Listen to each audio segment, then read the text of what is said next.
When you've been drowning in an ocean of material thought and someone had the compassion and empathy to reach down and grab you, you feel like you want to do the same thing.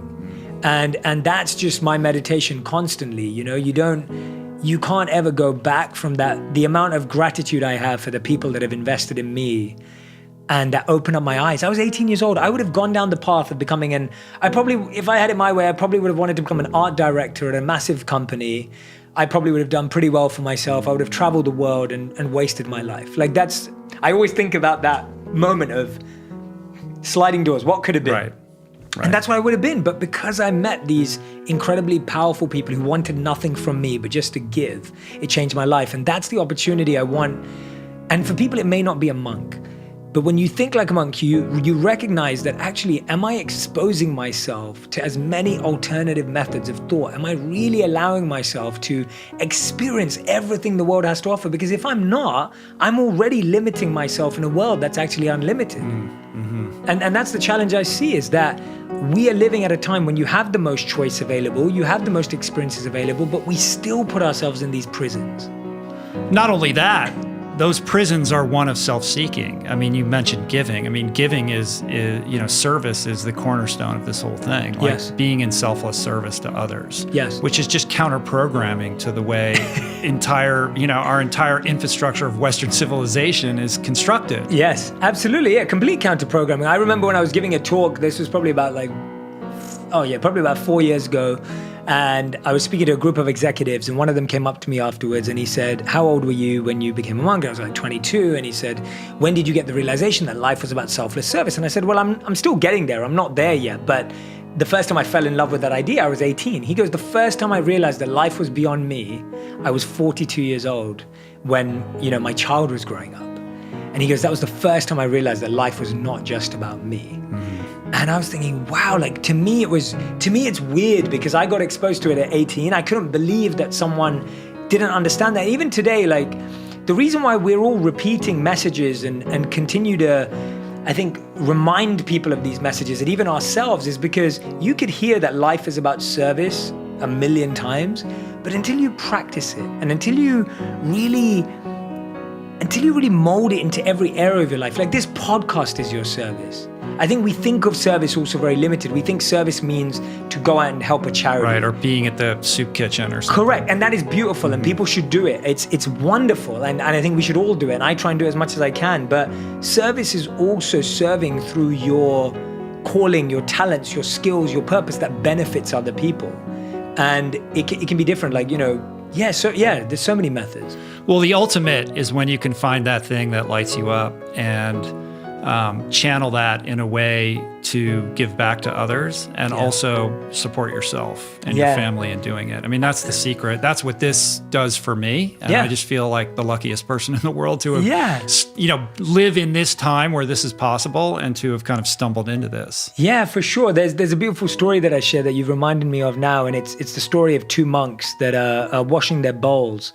And while they're washing their bowls, they see one of the monks sees a scorpion drowning. And so he helps the scorpion out of the water and puts it onto the side. And in that process, he gets stung by the scorpion. And the other monk says, "What are you doing? This is stupid." He said, "Oh, don't worry about it. The scorpion falls in again to the water. The monk picks it up again, gets stung in the process and puts it onto the side." So the other monk's just like, "Okay, now you're just being ridiculous. Mm-hmm. What are you doing?" He said, "Why are you saving the scorpion when you know that its nature is to sting?" And the monk goes, "I know that the scorpion's nature is to sting, but my nature is to save." And so he understood how hardwired his service mindset was, that he was willing to go through the pain to act in that way. So what I'm trying to share with that story is that we're all wired to serve naturally as children, as kids, as people, as humans, but we've been educated for greed. And you see this, there's countless viral videos of kids who walk up to their television screen and wipe the cartoon characters' tears off with their tissues, or kids running to help the person next to them. And we were all once that person. But it's just the education that we get, and I'm not just talking about school, I'm just saying generally the education of becoming self-centered. And whether you look at it from a scientific point of view, the studies that have been done, when people help people, their depression goes down. their mental health goes up. When people help people, they're able to feel more joy and experience more happiness in their lives. Like, we are happier when we serve and help people. And that, I think, has been so lost, that if someone genuinely asks themselves, because I think everyone hearing that will say, oh yeah, but I like to help people, I try. If you really did an audit of how much time you spend every week genuinely helping someone who is giving you no help, or was genuinely helping someone who does nothing back for you, I'd find that we'd say a very, very little amount of time. Yeah. The key is doing it when it's not convenient. Correct. You know what I mean? Yes, exactly. That's the best way to say it. Yeah, exactly. Yeah, it's tough. I mean, listen, you hit it on the head. I mean, it's not just school. It's like by osmosis. It's like, I hear what you're saying, Jay, that's great, but like, I got to get mine, dude. Yeah. The clock's ticking and time's running out, and I got my hustle on. Yeah. So. You want my response to that? Sure. Yeah, my response to that is, that mentality will get you the thing, and it will get you the number, and it will get you the money in the bank, but you won't feel satisfied. Mm-hmm. And that's my hypothesis. So go test it, and I would gladly let anyone test that, and I guarantee you that's how you'll feel. What happens, though, is you get it, you have that experience of momentary elation that quickly fades. The half-life on that is very short. Mm-hmm. And then you think, your next thought isn't, I need a new path. Your next thought is, well, when I get that next thing, exactly, that's really going to lock in. Absolutely, it's the hamster wheel, right? It's the conveyor belt, and it's the treadmill. That's the challenge with that, and I think that's why we have to learn from people who have got there and feel that way. I think we have to. It's like, when you hear Jim Carrey say, like, everyone should get everything they want and become everything they ever wanted, just to realize it's not the point. When you see everyone who gets to the peak of financial or fame or beauty success, they then try and serve. Like, that's just what everyone ends up having to do. We're in the world capital of that right here. Yeah. You know what I mean? Absolutely. Los Angeles. And you see it, like, I can't remember who said this, but it's talked about, like, your success. I can't remember who said it, but your success is based on the depth of the problem you solve, right? And it's like, if you look at any success, even if it's Jeff Bezos and Amazon, and someone goes, I want to be Jeff Bezos.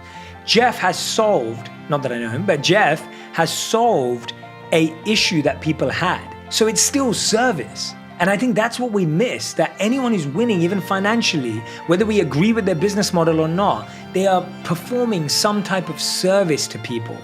And because he's serving more people with an issue that they have, he's able to make more money. So even from a totally financial perspective, service still wins. Yeah. Like, there's no taking away from it. I get that. It's just an expansive definition of service. Correct. Yeah. But it's still service ultimately is solving a problem that really is a core need in people's lives. And I think that could be a starting point for someone if they're still like, Jay, I don't get it. Right. I'm just trying to meet people where they're at. If you want even more videos just like this one, make sure you subscribe and click on the boxes over here. I'm also excited to let you know that you can now get my book, Think Like a Monk, from thinklikeamonkbook.com. Check below in the description to make sure you order today.